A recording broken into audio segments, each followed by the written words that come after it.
Sa ating latest satellite images, makikita ho natin na easterlies o yung hangin nagmumula sa karagatang Pasipiko ang nakakaapekto partikular na dito sa may bahagi ng Southern Luzon, Visayas at Mindanao. Samantala, yung ridge o ito yung bahagi ng high pressure area ang nakakaapekto dito sa may silangang bahagi ng Northern and Central Luzon.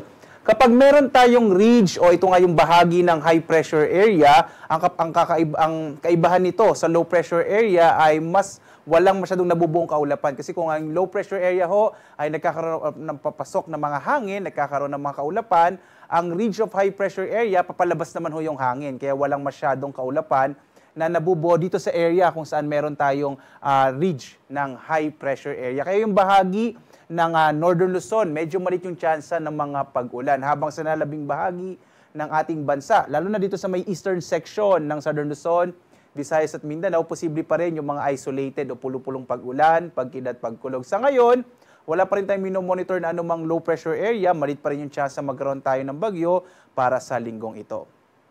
Narito ang ating inaasahang panahon dito sa may bahagi ng Luzon at makikita nga natin malaking bahagi ng Luzon ay makakaranas ng mga isolated o pulupulong pag-ulan, pagkidlat, pagkulog. Although generally fair weather, mainit pa rin sa tanghali kung saan agwat ng temperaturang mararanasan dito sa may bahagi ng Lawag na sa 26 to 33 degrees Celsius, sa Tuguegarao hanggang 36 degrees Celsius. So medyo mainit ho dito sa may bahagi ng Tuguegarao. Sa Baguio, 16 to 27 degrees Celsius. Sa Metro Manila naman, 25 to 34 degrees Celsius. Sa Tagaytay, nasa 24 to 32 degrees Celsius, habang sa Legazpi, 25 to 31 degrees Celsius. Dumako tayo sa Palawan, Visayas at Mindanao. At dito makikita rin natin na malaking bahagi ng Palawan, Visayas at Mindanao ay makararanas din ng generally fair weather, although posible nga yung mga isolated rain showers and thunderstorms, lalong-lalo na sa may silangang bahagi ng Visayas at ng Mindanao. Yung agwat ng temperatura natin dito sa may Kalayaan Islands, 26 to 34 degrees Celsius. Sa Puerto Princesa naman, nasa 26 to 34 degrees Celsius. Sa bahagi naman ng Iloilo, 26 to 32 degrees Celsius. Dito sa Cebu, nasa 27 to 31 degrees Celsius. Habang sa Tacloban, 26 to 31 degrees Celsius. Dito naman sa Mindanao, ang agwat ng temperatura sa Zamboanga ay maaaring umabot hanggang 35 degrees Celsius. Sa Cagayan de Oro City, nasa hanggang 31 degrees Celsius, habang sa Davao, 24 to 34 degrees Celsius. Para naman sa mga kababayan natin na maglalakbay, lalo na yung mga tatawid ng karagatan, sa ngayon, wala pa rin tayong nakataas sa gale warning, kaya ligtas namang pumalawat yung mga sasakyang pandagat at maliliit na mga bangka. Bagamat, nagbibigay pagbabala pa rin tayo kapag meron tayong mga thunderstorms, posible pa rin yung biglang paglakas ng alon ng ating mga karagatan, kaya iba yung pag-iingat pa rin sa lalong-lalo sa ating mga kababayan na sumasakay ng mga maliliit na bangka. Narito naman ating nasa ang panahon sa mga susunod na araw.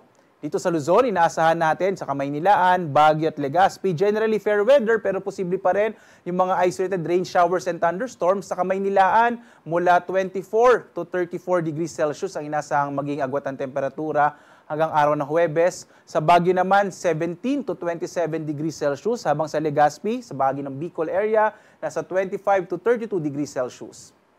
Dito naman sa Kabisayaan, generally fair weather din at posible yung mga isolated rain showers and thunderstorms. Sa Metro Cebu, mula 26 to 32 degrees Celsius. Sa Iloilo City naman, nasa 26 to 33 degrees Celsius, habang sa Tacloban City, 25 to 32 degrees Celsius. Dito naman sa Mindanao, makikita natin, medyo may nakikita ho tayong posibleng mga kaulapan na maaaring magdala ng kalat-kalat na mga pag-ulan sa may bahagi ng Metro Davao, dito sa may silangang bahagi ng Mindanao, araw ng Huwebes. Habang sa Cagayan de Oro City at Zamboanga City, hanggang araw ho ng Huwebes, generally fair weather, pero posible pa rin yung mga isolated rain showers and thunderstorms. Yung agwat ng temperatura sa Metro Davao in the next 3 days, nasa 24 to 35 degrees Celsius. Sa Cagayan de Oro City naman, nasa 26 to 32 degrees Celsius, habang Zamboanga City naman, nasa 25 to 35 degrees Celsius. At dahil unang araw sa buwan ng Abril, ito po yung inaasahan natin na dami ng bagyo na maaaring mabuo papasok sa loob ng Philippine Area of Responsibility.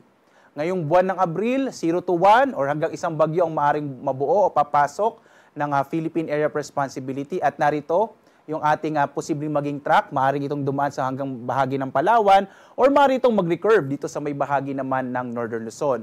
Alam niyo po, sa loob ng isang taon, kadalasan po or base sa ating mga average na number ng tropical cyclone, yung March at April, yun po yung medyo pinakakaunting mga bagyo yung nabubuo pumapasok sa loob ng Philippine Area of Responsibility. So muli, ngayong buwan ng Abril hanggang isang bagyo ang maaring mabuo o papasok ng Philippine Area of Responsibility. Bagamat base sa ating pinakauling datos din, ngayong linggo wala pa tayong nakikitang mabubuong bagyo sa loob ng PAR. At yung araw naman natin sisikat, ganap na 5:52 na umaga at lulubog, ganap na 6:08 ng gabi.